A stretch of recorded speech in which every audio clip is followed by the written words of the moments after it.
हाय दोस्तों, आइए song Bhojpuri writer and बीमाडेस के चैनल पे तमाम भोजपुरी समाज एंड मैथिली समाज को स्वागत एंड वेलकम करते दोनों हाथ जोड़ के। तो दोस्तों, मैं आज आप लोग के लिए चैता सॉन्ग लेकर आ गया हूँ, जो कि आप लोग ट्रैक है हे राजा तनी जाई ना बहरिया बथे बथे उतर दरद, ए राजा तनी जाई ना बहरिया। उसी ट्रैक पर लेकर आ गया हूँ, जो कि एक चैता सॉन्ग है और एक सिर्फ लड़का का आवाज में है। तो आइए आप लोग को कैसे डबिंग बताएंगे। अगर चैनल पे नए हैं तो चैनल को सब्सक्राइब कर लीजिएगा, बेल आइकन प्रेस कर दीजिए, छोटे भाई को प्यार दीजिएगा और लाइक कमेंट सब्सक्राइब जरूर कीजिएगा। बताइए कमेंट करके कि कैसा ही गाना है। तो आप लोग आइए डबिंग बताते हैं, वीडियो में ज्यादा लेट ना करते हुए। मुखड़ा और अंतरा बिल्कुल फ्री है। जी हाँ, मुखड़ा और अंतरा बिल्कुल फ्री है। आइए कैसे डबिंग है। चढ़ते चैत के महीना ये सहिया लगाता चलिया में घाम हो। थोड़ा सा म्यूजिक बजेगा ना। बरगर के बेटी हई सुनला ये सैया लागे हसैब हमर नाम हो।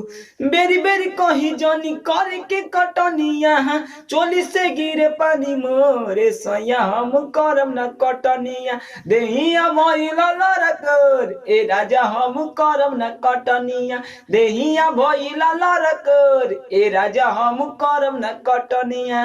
तो दोस्तों बताइएगा मुखड़ा कैसा लगा। अगर अच्छा लगा हो तो लाइक जरूर ठोकिएगा। आइए आप लोग को अंतरा कैसे है।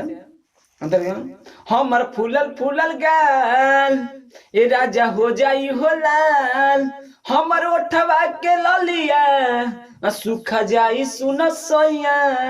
एक बार फिर से, हमर फूलल फूलल गाल, ए राजा हो जाई हो लाल, हमर ओठवा के ललिया सुन सूखा जाइए सैया।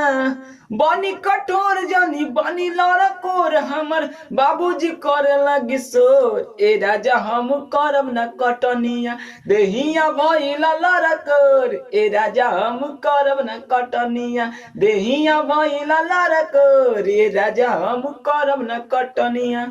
दोस्तों बताइएगा मुखड़ा और अंतरा कैसा लगा आप लोग को। अगर अच्छा लगा तो जरूर चैनल सब्सक्राइब कीजिए। मिलते हैं इस तरह का वीडियो लेकर।